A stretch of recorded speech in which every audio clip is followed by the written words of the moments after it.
Welcome, everyone. Thanks for joining us for today's episode of Canal Days. As always, I am your host, Carrie, along with my co-host, founder of Historic Tours of Greater Holyoke, Robert Camus. Our Canal Day series delves into the vast collection of historical sites throughout Massachusetts, with Robert's expertise of the local history as our personal guide. Each episode, we uncover history throughout local communities with historic landmarks and remaining relics, all while uncovering their seminal significance. Today's episode of Canal Days, we'll be learning about the St. Thomas Cemetery located in Palmer, Massachusetts. So, can you chronicle the year the St. Thomas Cemetery was created and what was its original purpose?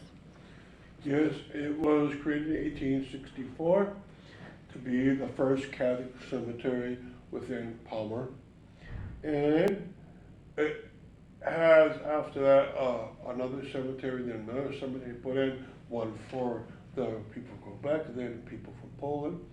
So it has competition now, but the one, St. Thomas, would have all those ethnic groups until the others came around. And then after that, would have mostly the Irish. And it's there to serve mostly the old parish, the St. Thomas Parish of Palmer, Massachusetts. And for that reason, it was put in the 1860s because Palmer was grown because it had 3 canal villages, and people from Ireland, Quebec, and then much later Poland were coming into these villages, and they wanted jobs in these mills along these canals, and they got them, and up rural Palmer very quickly. Of course, the predecessors were all the Protestant cemeteries, and those grew too because the very early burials were of Protestants within Palmer. And clarify where those of the Catholic religion were buried before the St. Thomas was started. Yes, they would have had to be brought on trains out to Springfield, where there were 2 very old burial locations. One was St. Matthew's Cemetery in Springfield on the border of modern-day Chicopee. That cemetery was made in the year 1845, and it was the oldest Catholic cemetery for about 15 miles in any direction. It served all of western Massachusetts, central Massachusetts, northern Connecticut, and southern Vermont. It was the first, and so it had many. And it also had a predecessor church, St. Matthew's Church, which was built in present-day Chicopee. And then it had St. Benedict's Cemetery, also in Springfield, which came around a few years after the St. Matthew's, and it came around the year 1848. And so it had these 2. And so when St. Thomas finally got their own, about 16 years after that, St. Benedict's, it could thus start to bury Catholics within the town of Palmer and grow, finally. But that's because the mills were getting more and more immigrants inside of them instead of Protestants. Are you fascinated by local history and eager to investigate the obscure treasures off the beaten path throughout the state of Massachusetts? Or maybe just seeking an unforgettable cultural activity for family and friends to enjoy? Look no further than Historical Tours of Greater Holyoke, founded by Robert Camus. With over a decade of experience, Robert offers captivating tours and presentations of historic sites and landmarks throughout the state. Whether you're interested in canals, cemeteries, charming churches, or more, Robert's tours provide a unique and enriching experience for all. And that's not it. You can also schedule private tours tailored to your interests, ensuring a personalized adventure and unforgettable memories.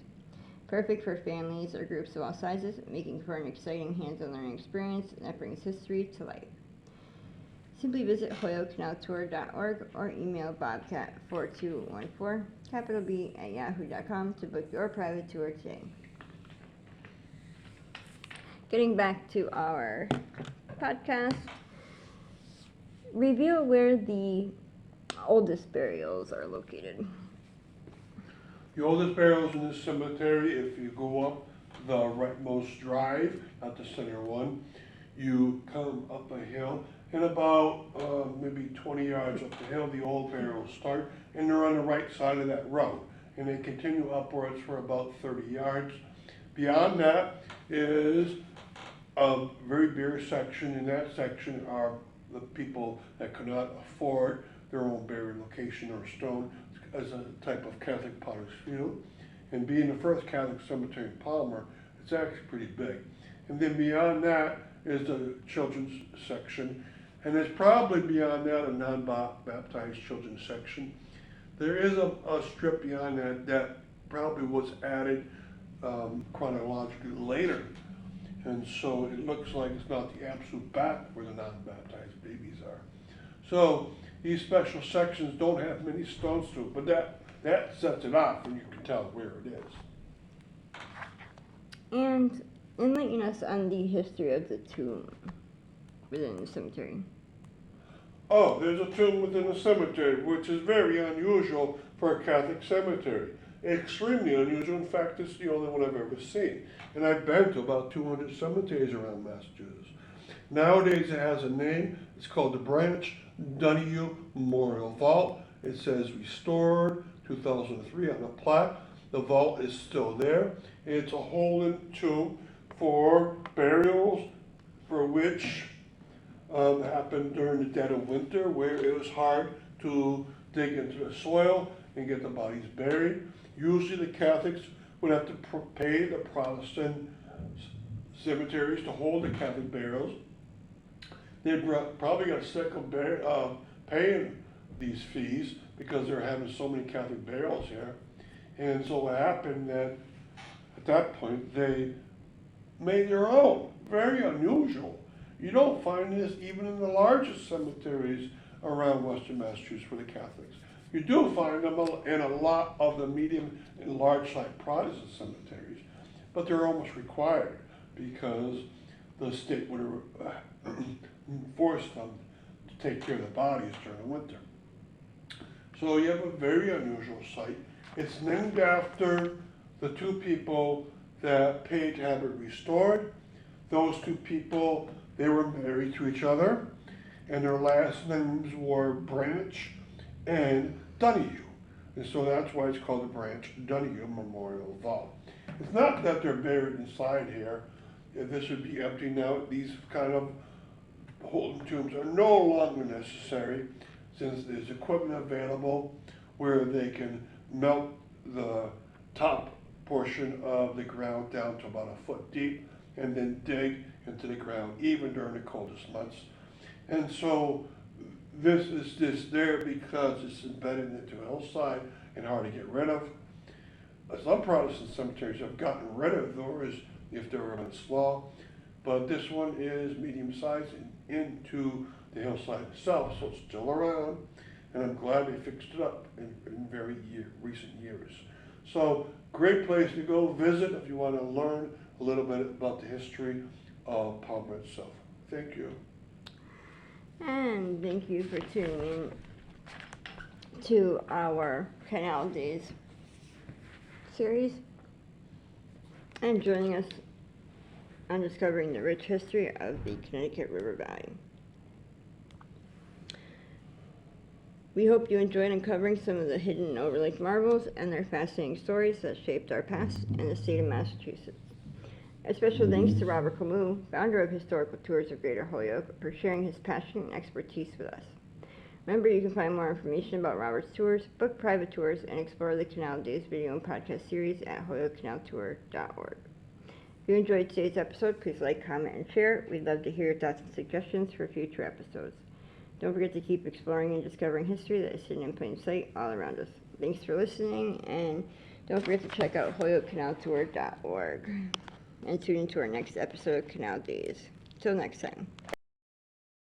Welcome, everyone, and thanks for joining us for today's episode of Canal Days. As always, I am your host, Carrie, along with my co-host, founder of Historical Tours of Greater Holyoke, Robert Camus. Our Canal Days series delves into the vast collection of historical sites throughout Massachusetts, with Robert's expertise of the local history as our personal guide. Each episode, we uncover history throughout local communities with historic landmarks and remaining relicts, all while uncovering their seminal significance. In today's episode of Canal Days, we'll be learning about the St. Anne Cemetery, located in Palmer, Massachusetts. So, the beginning of the St. Anne Cemetery and its purpose? All right, it started in the year 1889, and it was started to give the people from Quebec their own burial location. Uh, Before that, they would have to use the St. Thomas Cemetery, which came around the 1860s. And so for over 25 years, they were using a cemetery for Irish and Polish people. They wanted their own. And that's a great reason. And the St. Anne's Church has always been around the same street. The cemetery is located East Main Street and Three Rivers, just like the church itself is located there. And through the years, they've both grown up and changed drastically, and hopefully we can talk about some of those features. And familiarize us with what one can find in the back right corner of the cemetery. Yes, it's not very pleasant, but back there, there's a portion that drifts off into the woods and then downhill too. And a lot of stones have fallen. There's one that's crushed by a tree. And what it is, it's two things. The front portion, the part that's truly in on the grass within the cemetery, is a baby section. And then also Potter's Field, or the equivalent in the Catholic religion, a place where there was low-cost burials. But into the woods itself, into the dirt, and then drifting down a path and down a hill, there are the non-baptized babies sections. And you can still see some stones from those that got stones. But of course, in most cases, a lot of those children would never have a stone themselves. And then also the Potter's Field section continues into the woods. Some of the adults there might have committed suicide and their bodies were put into the woods. And like I said, there is a tree down on one, it's pressed against it. And I've taken a picture of that and put it on my website. So the back right should really be fixed up. They should try to make it a little bit more grassy, try to get the stones upright and readable, and make sure that it's always clean back there. And stick around and we'll be right back after this quick announcement. Are you fascinated by local history and eager to investigate the obscure treasures off the beaten path throughout the state of Massachusetts? Or maybe just seeking an unforgettable cultural activity for family and friends to enjoy? Look no further than Historical Tours of Greater Holyoke, founded by Robert Camus. With over a decade of experience, Robert offers captivating tours and presentations of historic sites and landmarks throughout the state. Whether you're interested in canals, cemeteries, charming churches, or more, Robert's tours provide a unique and enriching experience for all. And that's not it. You can also schedule private tours tailored to your interests, ensuring a personalized adventure and unforgettable memories. Perfect for families or groups of all sizes, making for an exciting hands-on learning experience that brings history to life. Simply visit HolyokeCanalTour.org or email bobcat4214, capital B, @yahoo.com to book your private tour today. But wait, there's more. Don't miss out on Robert's podcast and video series, Canal Days, where you can dive even deeper into the vital history of the Connecticut River Valley.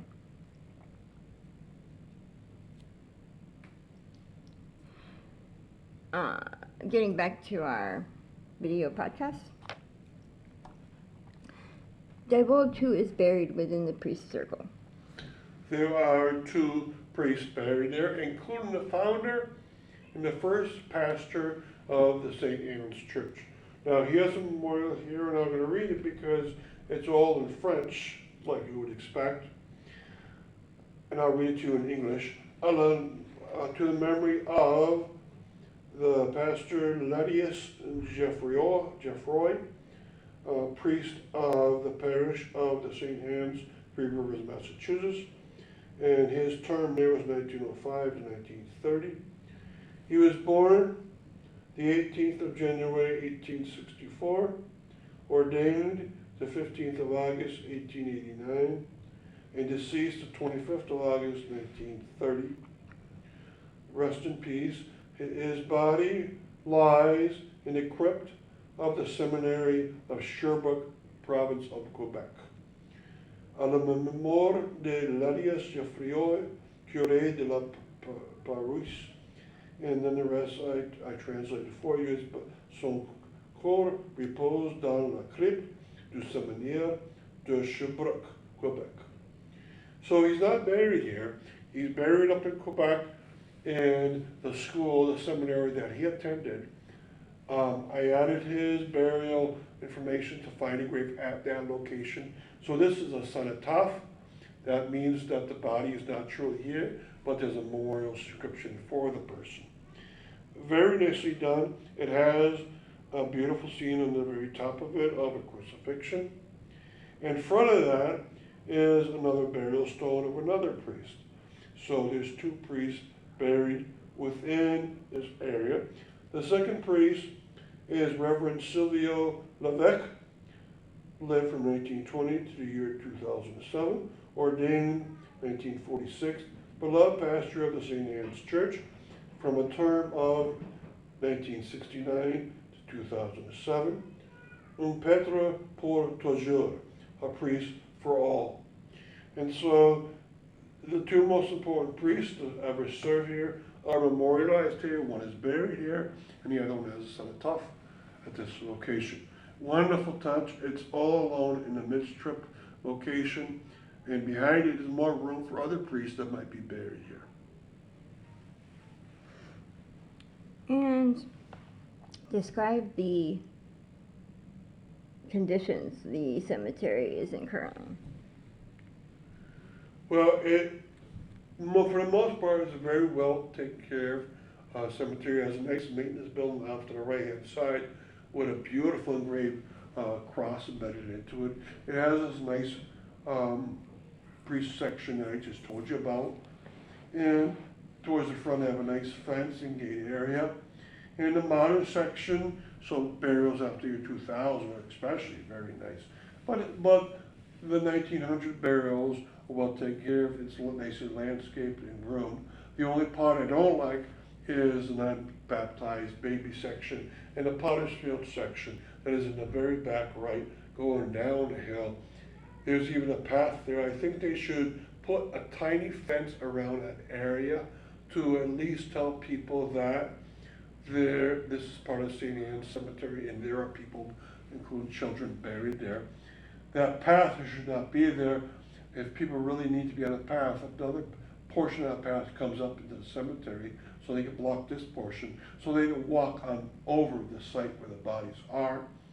And the site right in front of it, too, they can maintain it slightly better, make sure the grass grows well there, which it doesn't always.